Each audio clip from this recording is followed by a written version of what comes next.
bem, seja bem-vindo a mais um Full Gas podcast de MotoGP. Hoje para comentar a primeira etapa, a abertura da temporada 2025 da MotoGP, o Grande Prêmio da Tailândia.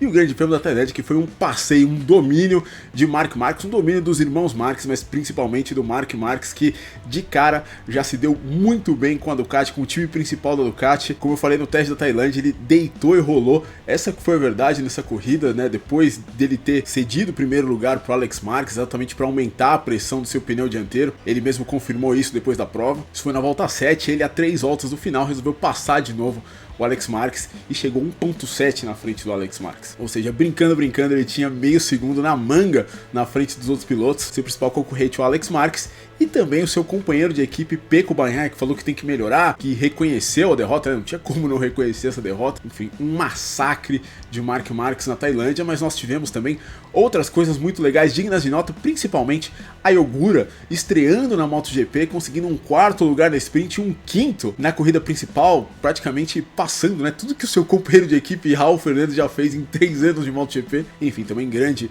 apresentação do Jack Miller e a Honda realmente mostrando que deu um bom passo à frente depois do ano passado. Na Moto2, Diogo Moreira quase foi pro pódio, foi valente até o final ali na briga com o Senna Agios, mas acabou ficando com o quarto lugar. Enfim, falamos de tudo isso e muito mais a partir de agora, mas antes disso, vamos passar a classificação das duas corridas e do campeonato aqui para você, como sempre. A sprint vitória de Marc Marques, a sua segunda vitória em sprint na MotoGP, na frente de Alex Marques, Francesco Bagnaia na terceira posição, depois a Yogura, a grande estrela do final de semana, vamos falar dele, quarta posição, Franco Morbidelli em quinto, Pedro Acosta em sexto, depois Fábio Quartararo, Brad Binder e o Juan Mir conseguindo aí um pontinho na nona posição para a Honda. E na corrida principal nós tivemos Marc Marques, Alex Marques, Pecco Bagnaia, mais uma vez o mesmo pódio, depois o Franco Morbidelli conseguindo superar o Ayogura, Marco Bezzecchi tomando do Ayogura, sua primeira corrida como piloto de fábrica da Aprilia, depois o Johan Zarco na primeira Honda, Brad Binder, Enea Bastianini, boa corrida do Bastianini, hein? Ele que foi tão mal nos testes, Fábio Di Giannantonio, aí o Jack Miller, Luca Marini, Fermin Aldeguer, Miguel Oliveira e o Fábio Quartararo, que fez uma corrida horrorosa, mas ainda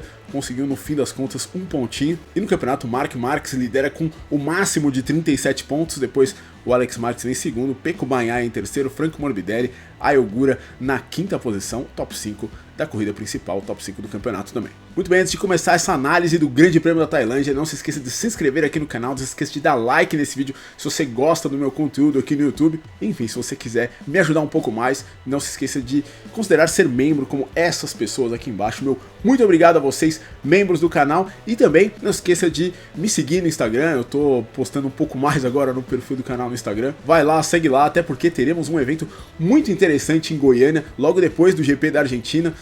Pilotos de MotoGP virão para o Brasil, né? O Luca Marini, o Miguel Oliveira, o Franco Morbidelli, além do Diogo Moreira e do Eric Granado, eles vão fazer uma exibição lá na pista de Goiânia. Enfim, se você é de Goiânia e região, você pode ir de graça. Tem todos os detalhes lá no meu Instagram, se você não sabe, se você ainda não viu. Mas enfim, estaremos lá, então não deixe de conferir aí. Muito bem, Grande Prêmio da Tailândia. Antes de tudo, eu quero pedir desculpa pelo falta de decoro aqui. Estou sem mangas hoje, mas está um calor tailandês aqui onde eu estou gravando esse vídeo. Bom, vamos lá, Grande Prêmio da Tailândia, um domínio incrível de Marc Marques, né? Desde o teste a gente sabia mais ou menos que a corrida poderia caminhar para isso, poderia caminhar para o Marc Marques correndo sozinho na frente, e foi o que a gente viu, a exceção exatamente do Marc Marques ter que andar atrás do Alex Marques para fazer a sua pressão de pneu subir, né? Ele andou praticamente a corrida inteira ali atrás do Alex Marques, claramente não queria passar, no começo parecia um problema mecânico, mas depois que ele começou a andar no ritmo que ele estava andando atrás do Alex Marques, realmente a gente lembrou do que aconteceu no Grande Prêmio da Holanda no ano passado, quando ele deixou o Fábio Di Giannantonio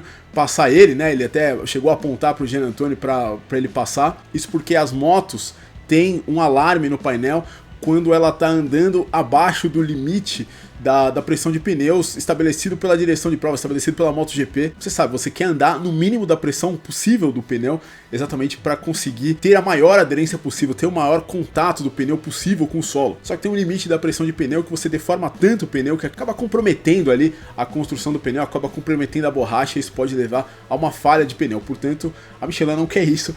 Por isso existe essa pressão mínima de pneus que é calculada durante uma corrida. Pra gente falar que essa corrida de Assen, o Marques estava um pouco no gargalo largá-lo, né, no limite. Ele acabou, inclusive, sendo punido, mesmo deixando o Jean Anthony passar, ficando abaixo da pressão. Dessa vez, não foi o caso. Seria uma vitória muito fácil do Marques, mas aconteceu, deve ter sido um erro da Ducati, provavelmente. Ele disse depois da prova que, talvez não estivéssemos tão habituados, eu com a moto, eles com o meu estilo de condução. Mas enfim, o fato é que a hora que o Marques pôde acelerar ali a 3 voltas do final, ele abriu meio segundo por volta, chegou 1.7 na frente do seu irmão. Enfim, massacrou, foi um massacre do Mark Marques essa corrida. E é o que eu disse, né, acho que se não me engano no pós-teste da Tailândia, o início dessa temporada é cheio de pistas que o Mark Marques vai bem. Tailândia é uma pista que ele vai bem, ele já venceu 3 vezes, essa foi a terceira vitória do Marques na Tailândia, mas não é uma pista do primeiro escalão do Mark Marques, como é Argentina e como é Austin.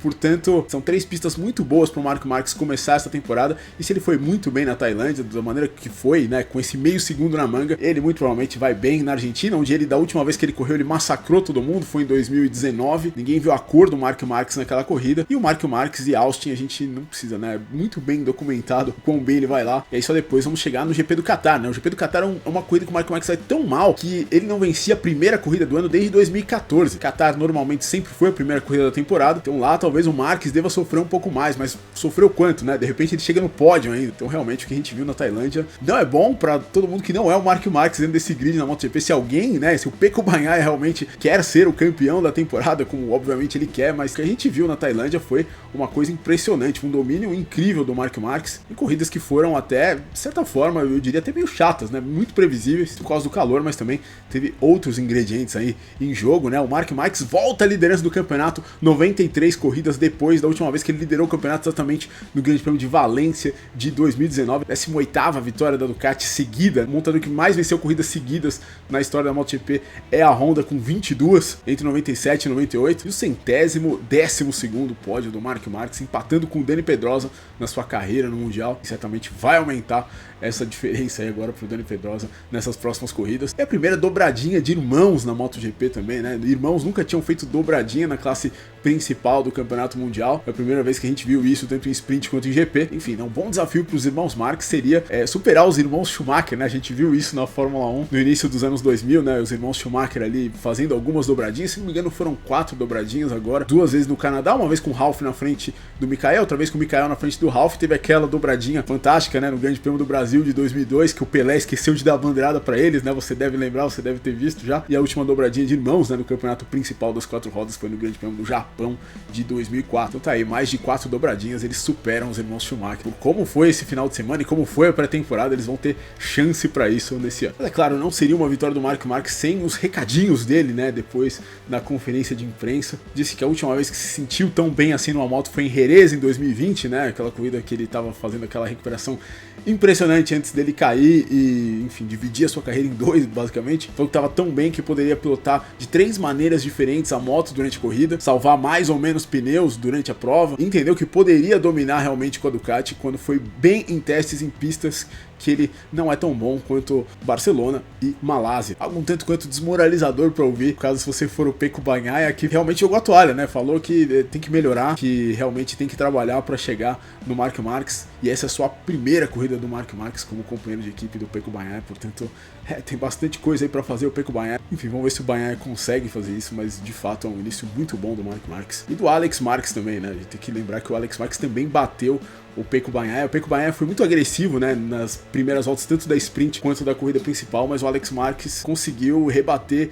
rapidamente e o Bagnaia não teve resposta para ele durante as corridas, então de fato tem que trabalhar. Agora, quem diria, o único a ficar no mesmo CEP dos 3 primeiros, né, ou das 4 Ducatis, né, com o Franco Morbidelli sendo o 4º no GP, foi o Ai Ogura, foi o estreante, o atual campeão da Moto2, que fez uma apresentação de gala nessa primeira corrida dele, nessa estreia dele na MotoGP. Primeiro de tudo, né, a Trackhouse mudou de pintura exatamente para essa corrida. Teoricamente essa pintura vai ser tanto para o Qatar quanto para a Argentina, mas olha, a Gulf poderia patrocinar a Trackhouse a temporada inteira, porque ficou muito bacana, né? Lembra aqueles Ford GT Gulf, lembra também os Porsches Gulf, né? Que andaram ali de esporte protótipos ali nos anos 60, 70. Fantástica a pintura, e não menos fantástica a atuação do Ai Ogura, que ficou na sprint a corrida inteira atrás do Pecco Bagnaia, falou que aprendeu muito com o Bagnaia, a suavidade em cima da moto. De fato, o Ogura tem o que aprender ainda em cima da moto, é só a primeira corrida dele, e na corrida principal ele foi superado pelo Franco Morbidelli, mas ele terminou ainda, eu diria, na foto da corrida, né? Ele terminou ainda atrás ali do Morbidelli, aparecendo ali logo depois da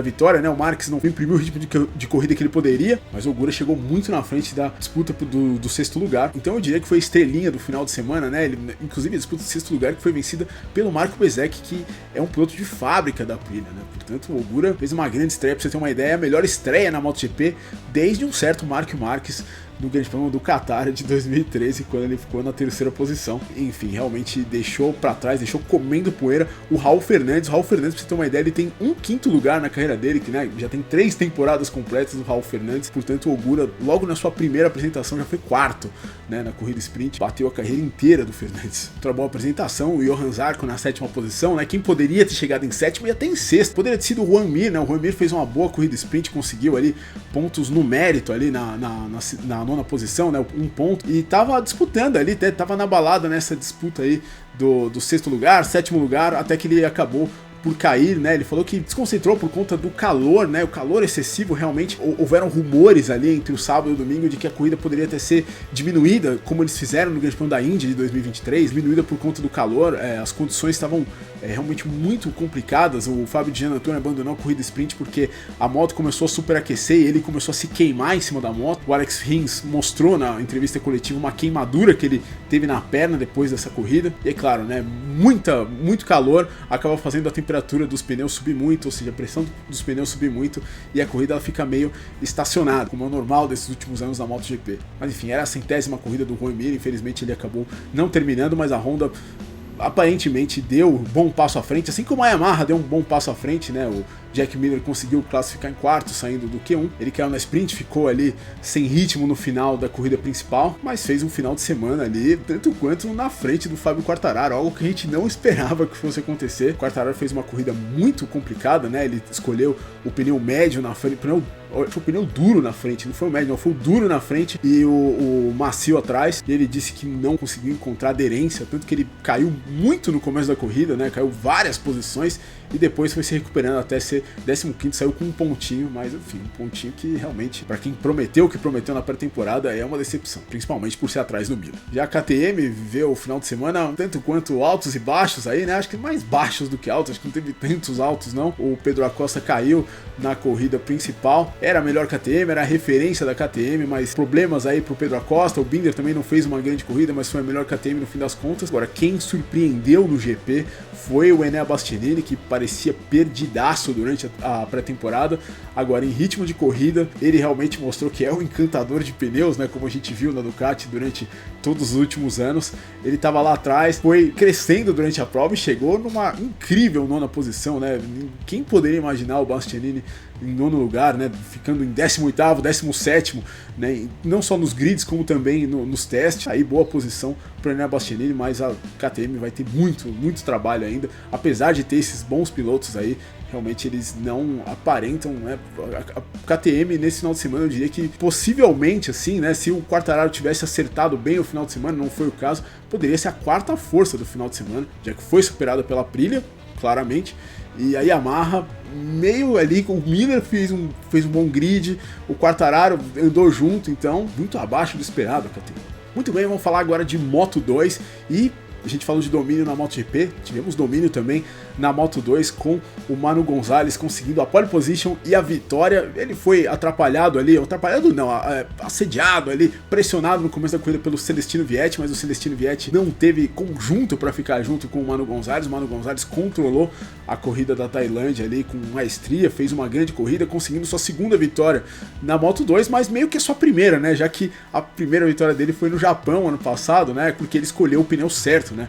Ele escolheu sair de pneus slick, se não me engano, né? O resto do pessoal foi ali para pneus para chuva. Dessa vez em circunstâncias normais, ele conseguiu aí uma grande vitória. O Aron Canet, que terminou a temporada muito bem no ano passado, foi o segundo. E o Diogo Moreira quase, mas por muito pouco, não foi o terceiro. ele estava ali disputando exatamente com o Canet, né? Ele largou na 10ª posição, chegou a ser 12º na primeira volta, fechou a primeira volta em 8º, foi se recuperando até chegar na 3ª posição, né? Depois do toque do Senna Agius com o Celestino Vietti. O Senna Agius tirou o Celestino Vietti da prova, tomou uma long lap penalty, mas mesmo assim, realmente a Dynavolt encontrou um acerto de moto que fez o Manu Gonzalez andar na frente, e o Agius foi para cima do Diogo. O Diogo acabou ficando ali sem vida nos seus pneus no fim da corrida, não teve muito o que fazer. O Senna Agius chegou, mas o Diogo foi super valente, ainda tentou dar o troco no Senna Agius. O Senna Agius até em um momento ali, acho que foi na curva 5, eu acho que ele tinha passado o Diogo, ele não acreditou, talvez ele freou um pouco cedo demais, o Diogo freou tarde, conseguiu bloquear ele e passar o Senna Agius ali. Pra ver como o Diogo ele tava mal das pernas ali naquele momento, mas ele não desistiu, ele foi super valente, mas no fim das contas, quem tinha mais equipamento no fim da corrida era o Senna Agius. Uma pena, o Diogo ele acabou largando mais atrás do que ele deveria, né? Largou na 10ª posição, na 4ª fila. Ele tentou, é uma coisa que ele tenta muitas vezes, né? Que é seguir pilotos durante a classificação. Ele tentou seguir o Manu Gonzalez, mas ele perdeu o contato com o Manu Gonzalez. Eu não sei se você viu a classificação, mas o Manu Gonzalez estava numa volta rápida, ele abortou quando viu que o Diogo estava atrás dele. O Diogo ele se atrapalhou um pouquinho quando o Manu Gonzalez freou antes da última curva, e aí o Manu Gonzalez abriu a volta rápida dele, o Diogo já não estava mais tão próximo dele, e aí o Diogo não conseguiu melhorar o seu tempo no final da sessão de classificação. Então eu não sei, né, o ritmo do Diogo para classificação, não sei o quão bom estava. O Diogo foi mais rápido na sexta-feira, acho que, imagino que talvez estivesse bom, mas assim, acho que ele se atrapalhou um pouquinho nessa estratégia. Se tivesse largado um pouco mais para frente, poderia ter disputado o pódio, por que não? Mas é um bom início de ano para o Diogo Moreira, isso sem dúvida nenhuma. Tanto o Manu Gonzalez, Aron Canet, Senna Agius e o Diogo Moreira na 4ª posição. Campeonato a mesma coisa. E vamos terminar falando da Moto3, uma vitória convincente do José Antônio Rueda, um piloto que eu sinceramente esperava muito mais no Mundial desde que ele entrou, 3º ano dele, e agora um ano que aparentemente não temos mais tantas estrelas assim na Moto3. Eu sinceramente acreditava mais no Ángel Piqueiras para esse ano, mas ele não se acertou aparentemente ainda com a MT Helmets MSI, né? Teve obviamente um acidente durante a corrida, mas não andou bem o final de semana inteiro, e o Rueda realmente foi mais convincente, venceu a prova com alguma vantagem, mas no fim das contas vai ter a sombra aí do seu companheiro estreante Álvaro Carpi, que na sua segunda corrida, né, iniciando a sua primeira temporada, conseguiu aí um 2º lugar, né, uma dobradinha da Red Bull KTM Ayo, enfim, time que agora é comandado pelo Niklas Ayo, depois que o Aki Ayo foi exatamente ser o chefe de equipe da KTM na MotoGP. E isso é uma corrida muito interessante, né, vários tombos durante essa corrida, e o Davi Munhoz mais uma vez sendo o piloto agressivo que vai largar aí dos boxes do Grande Prêmio da Argentina depois de ter tirado da pista o Luca Luneta, né? Tomou a long lap penalty e caiu antes de cumprir aí a sua long lap penalty. Parabéns aí ao nosso Davi Munhoz mais uma vez. Tanto José Antônio Rueda, Álvaro Carpi, Adrian Fernandes, né? O irmão do Raul Fernandes, na 3ª posição. Campeonato exatamente como a corrida, né? Que terminou com apenas 15 pilotos vem da bandeira quadricular. Muito bem, mas por esse vídeo é isso aí. Muito obrigado se você chegou até aqui. Considere like, considere se inscrever no canal para mais conteúdos como esse. Esse foi o Grande Prêmio da Tailândia. Espero que você tenha gostado. E é isso, a gente se vê na próxima. Um abraço. Valeu.